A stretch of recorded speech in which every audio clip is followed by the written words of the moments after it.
സജിൻ ബാബു, ഇവിടെ ഇപ്പോൾ എന്തായാലും പുതിയ തലമുറയുടെ കാര്യം താങ്കൾ സൂചിപ്പിച്ചല്ലോ. ഒരു വർക്ക് ചെയ്യുന്നു, ആ പ്രൊജക്റ്റിൽ പങ്കെടുക്കുന്നവരെല്ലാം ഒരുമിച്ച് വർക്ക് ചെയ്യുന്നു. ആ വർക്ക് ചെയ്യുന്ന എല്ലാവർക്കും തുല്യവേതനം എന്നുള്ളത് അസാധ്യമാണ്. എങ്കിൽ പോലും അതൊരു ബിസിനസ് കൂടിയാണല്ലോ.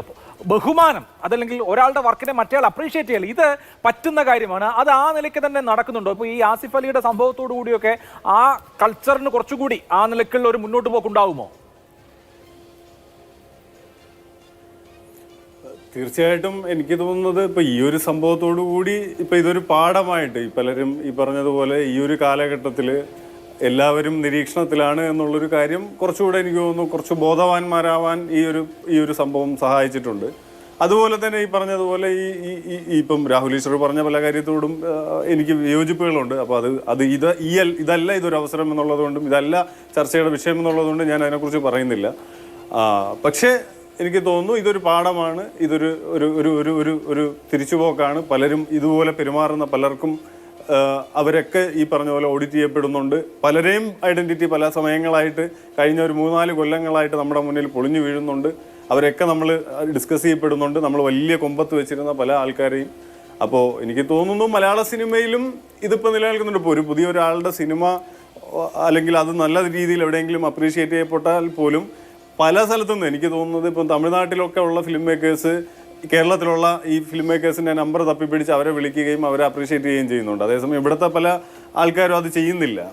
അതിനൊരു മടിയാണ് മലയാളികൾ പല രീതിയിൽ പറയുന്നുണ്ട്. അങ്ങനത്തെ ആ മടിയൊക്കെ ഇപ്പോഴും പലർക്കും ഉണ്ട് എന്നുള്ളതാണ്. പക്ഷേ പുതിയ തലമുറയിലുള്ള ആൾക്കാരൊക്കെ എനിക്ക് തോന്നുന്നു പലരും അങ്ങോട്ടും ഇങ്ങോട്ടും വിളിക്കുകയും സംസാരിക്കുകയും അവരെ വർക്കുകളെ കുറിച്ച് ചർച്ച ചെയ്യുകയൊക്കെ ചെയ്യുന്നുണ്ട്. പക്ഷേ അതൊക്കെ ഇപ്പോഴും മലയാള സിനിമയിൽ ഈ പറഞ്ഞതുപോലെ അഹങ്കാരത്തിൻ്റെയും ഈഗോയുടെയും ഞാനെന്ന ഭാവത്തിൻ്റെയൊക്കെ അടിസ്ഥാനത്തിൽ തന്നെയാണ് ഒരുപാട് പേര് മുന്നോട്ട് പോകുന്നത്. അതേസമയം ഈ പറഞ്ഞ തമിഴ്നാട്ടിൽ നിന്നൊക്കെ ഉള്ള ആൾക്കാർ വലിയ വലിയ സംവിധായകർ പലരെയും വിളിക്കുകയും അത് എനിക്കും നേരിട്ട് അനുഭവം ഉണ്ടായിട്ടുണ്ട്. അതുപോലെ തന്നെ എൻ്റെ സുഹൃത്തുക്കൾക്കൊക്കെ അങ്ങനെ അനുഭവം ഉണ്ടായിട്ടുണ്ട്. അതേസമയം ഈ മലയാള സിനിമയിലെ ഈ കൊമ്പന്മാരായിട്ടുള്ള വലിയ പേരുകളുള്ള എനിക്ക് തോന്നുന്നു പഴയ ആൾക്കാർ ആരെയും വിളിക്കുകയും ഇതൊന്നും ചെയ്യുന്നില്ല. പക്ഷെ അതേസമയം എനിക്ക് തോന്നുന്നു അതിനൊക്കെ ഒരു മാറ്റം ഇത് കൊണ്ടുവരും.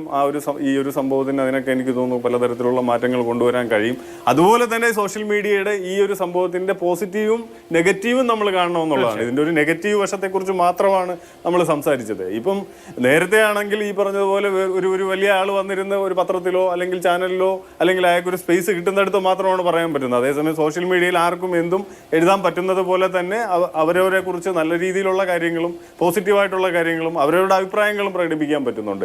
അതുകൊണ്ട് തന്നെയാണ് ഇതുപോലെയുള്ള പല ഈ പൊയ്മുഖങ്ങളും പൊളിഞ്ഞു പോകുന്നതും പലപ്പോഴും നമ്മൾക്ക് മനസ്സിലാവുകയും ഒക്കെ ചെയ്യുന്നത്. അപ്പൊ രണ്ടിനും രണ്ട് രീതിയിൽ തന്നെയാണ് നമ്മൾ കാണേണ്ടത്. എനിക്ക് തോന്നുന്നു ഇപ്പൊ ഈവൻ നമ്മുടെ രമേശ് നാരായണൻ സാറിന്റെ കാര്യം ഉൾപ്പെടെ തന്നെ ഇപ്പൊ എനിക്ക് തോന്നുന്നു ഇതൊക്കെ ഈ പലർക്കും അദ്ദേഹത്തിന് നാഷണൽ അവാർഡ് കിട്ടിയിട്ടുണ്ട്, അദ്ദേഹത്തിന് ഇതുപോലുള്ള അവാർഡുകൾ കിട്ടിയിട്ടുണ്ട്, അദ്ദേഹത്തിന് പലതരത്തിലുള്ള വലിയ അംഗീകാരങ്ങൾ കിട്ടിയിട്ടുണ്ട്. പക്ഷേ പുതിയ തലമുറയിൽപ്പെട്ട പലർക്കും അദ്ദേഹത്തെക്കുറിച്ച് അറിയില്ല. ഇന്ന് അതിൻ്റെ തന്നെ ആ പ്രോഗ്രാമിൻ്റെ തന്നെ ആങ്കർ പറയുന്നത് ഞാൻ ശ്രദ്ധിച്ചതാണ്. അവർക്കറിയാം ഇദ്ദേഹത്തിൻ്റെ പേര് ഇതല്ല എന്ന്, പക്ഷെ എന്താണ് പേരെന്ന് അവർക്കറിയത്തില്ല. അവർ തന്നെ അതിൽ പറയുന്നുണ്ട്.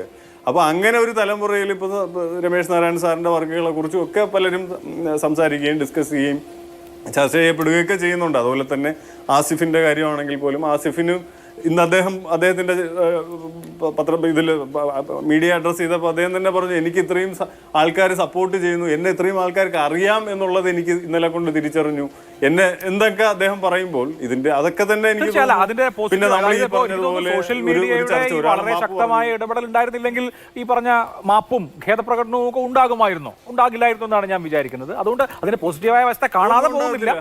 ആ ഒരു പോയിന്റ് ഇതിന്റെ രണ്ട് വശവും കാണണമെന്നുള്ള പോയിന്റ് ഞാൻ എടുക്കണം.